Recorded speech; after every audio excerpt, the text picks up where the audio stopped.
Introduction. Have you ever found yourself caught in the middle of a heated conversation, wondering how it all escalated so quickly? Maybe you walked away from an argument feeling drained, frustrated, and replaying every word in your head, wishing you'd handled it differently. Most of us have been there. Conflict with people, whether it's a friend, family member, coworker, or even a stranger online, can feel like an emotional battlefield.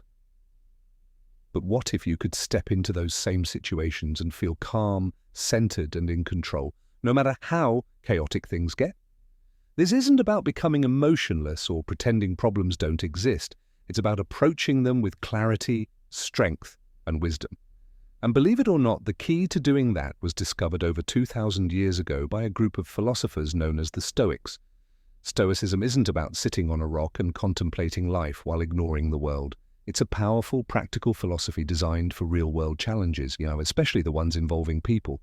These ancient thinkers faced betrayal, insults, injustice, and conflict, yet they navigated it all with grace and resilience. How?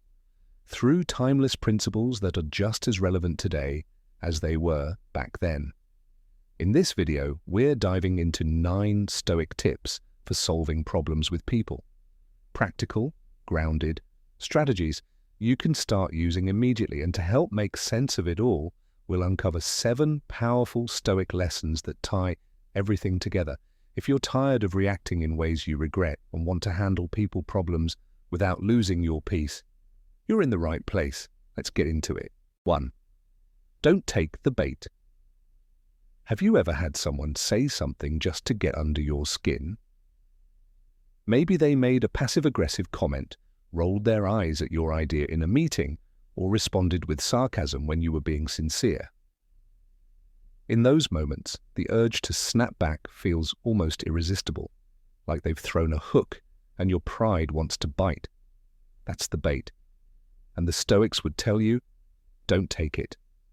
Epictetus, one of the great Stoic philosophers, taught that it's not what happens to you, but how you react to it that matters. That single sentence holds the key to emotional freedom.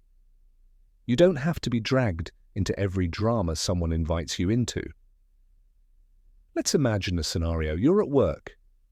You present an idea in a meeting and a colleague smirks and says, "That's cute, but maybe we should let the grown-ups talk now." Ouch. Your heart starts racing. You can feel the heat in your chest. A comeback is already forming in your mind, but then you pause.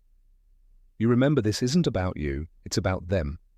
Their ego, their insecurity, maybe even their own bad morning. You have a choice. React emotionally and escalate the conflict, or stay centered and keep your peace.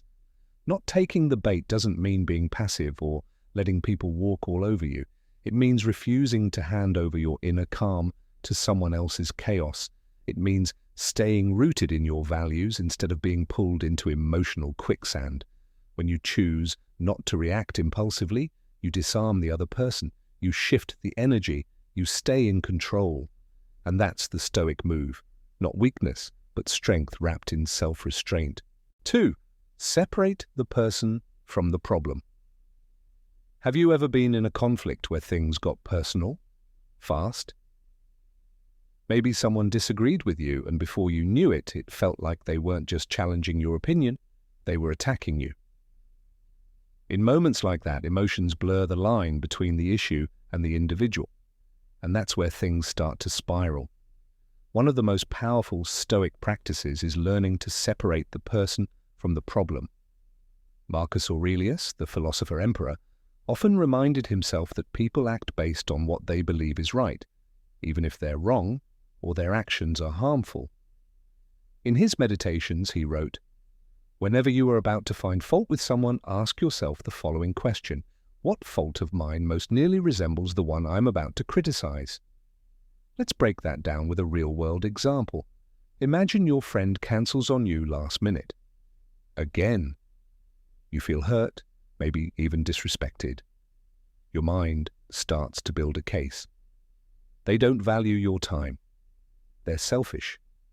Maybe they don't even care about you. But take a breath.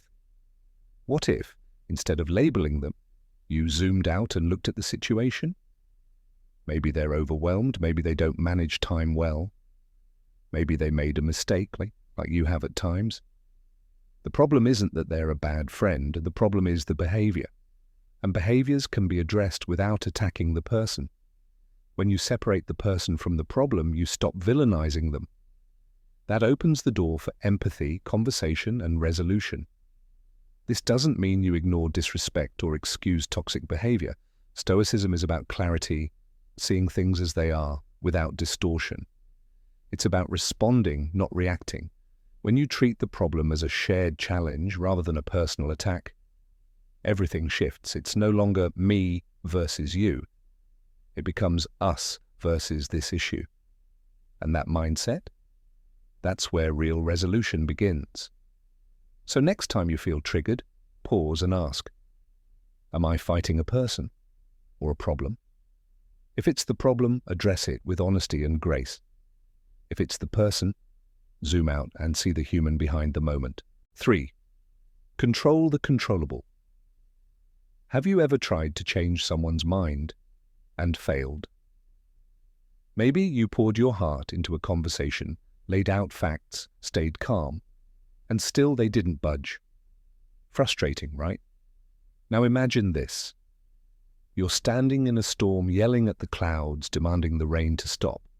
Sounds ridiculous, but that's exactly what we do when we try to control other people's reactions, emotions, or decisions. The Stoics had a simple rule: control what you can, accept what you can't. Epictetus said it best: some things are in our control and others not.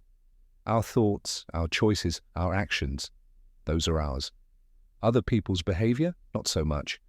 Let's say your coworker keeps cutting you off in meetings. Every time you speak, they interrupt or shift the focus. You feel dismissed, maybe even angry. You want them to change. You want them to get it. But here's the Stoic shift. Instead of obsessing over what they're doing, focus on what you can do. Can you set a boundary? Yes. Can you speak with clarity and confidence? Yes. Can you choose how much emotional energy you give to their behavior? Absolutely. When you focus on the controllables, you reclaim your power. You stop being at the mercy of other people's moods and actions. You start living intentionally. The truth is, trying to control people is exhausting, and it rarely works. But controlling your mindset, that's liberating. You stop reacting to every little jab or disappointment, and you start responding with calm, purpose, and strength. Imagine how much energy you could save if you stopped trying to fix people and just started managing your response to them. That's the essence of Stoic problem solving. Focus on your side of the fence. Keep it clean, keep it clear. So the next time you're in conflict, ask yourself, am I wasting energy on what I can't control, or investing in what I can? Choose the latter. That's where peace and progress begin. 4. Embrace the pause. Have you ever said something in the heat of the moment and regretted it the second it left your mouth? It's one of the most human experiences, a reaction that comes too fast, fueled by frustration or emotion, only to leave behind damage we wish we could undo. The Stoics knew this pattern well, and they offered a powerful antidote: the pause. Marcus Aurelius, in his personal writings, reminded himself to return to himself. That meant stepping back mentally time before reacting, because in that brief moment between stimulus and response is your greatest power. Let's paint the scene. You're texting a close friend. You say something vulnerable, something real. And their response? A one-word reply. Cool? It stings. You feel brushed off. You want to lash out, say something cutting, call them out for being dismissive. But then you pause. You take one breath, maybe two. You step away for a moment, and in that space, new possibilities open up. You consider maybe they're busy. Maybe they misread the tone. Maybe I'm tired and sensitive right now. That pause saved you from a reaction you'd have to fix later. It turned an emotional impulse into intentional response. The Stoics didn't believe in suppressing emotions. They believed in mastering them. And mastery begins with awareness. You don't need to become cold or robotic, just slower, steadier. Think of the pause like armor, not to block out the world, but to give yourself room to choose how you move through it. in arguments, in conflict, in tense conversations. The pause is your shield. It protects your clarity, your dignity, your relationships. So next time someone says something triggering, don't rush to reply. Pause, breathe, think, then speak. Not from impulse, but from intention.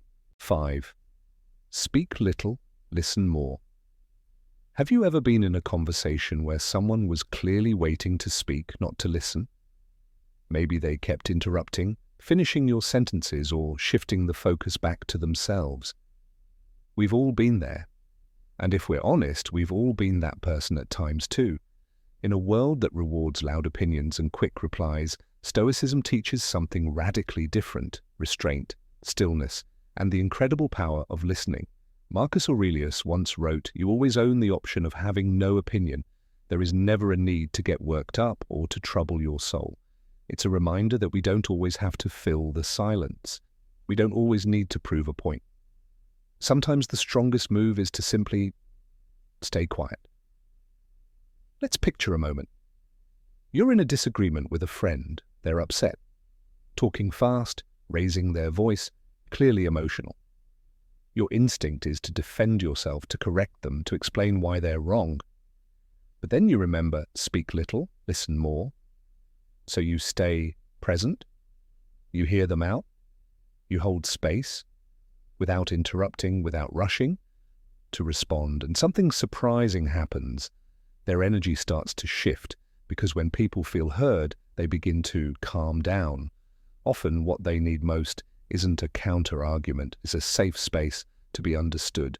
Listening is a Stoic superpower. It takes discipline to stay silent when your ego wants to speak. It takes strength to prioritize understanding over being understood. When you speak less, your words carry more weight. When you listen deeply, you see the real issue beneath the surface.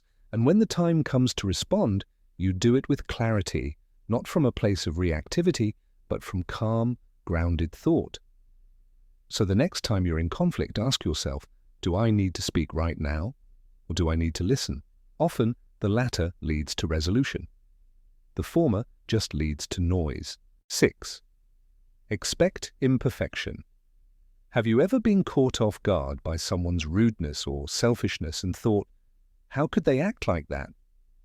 It's a fair question. But from a Stoic point of view, maybe the better question is, why did I expect them to act differently? The Stoics had a simple but profound practice: expect imperfection. From people, from situations, from life itself. Marcus Aurelius began many of his mornings by reminding himself, today you will meet people who are meddling, ungrateful, arrogant, dishonest, jealous, and surly. Not because he was pessimistic, but because he wanted to be prepared.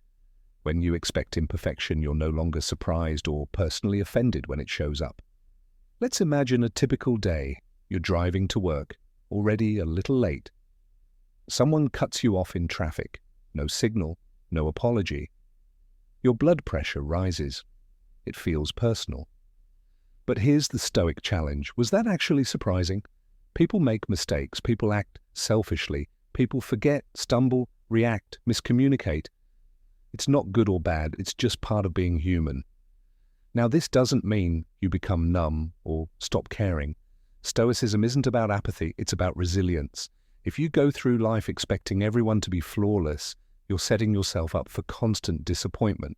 But if you start each day knowing that imperfection will show up and that your job isn't to eliminate it, but to respond wisely to it, you move through the world with far more peace. Expecting imperfection doesn't mean lowering your standards. It means lifting your understanding. It means you stop wasting energy on outrage and start focusing on what you can control: your response, your behavior, your boundaries.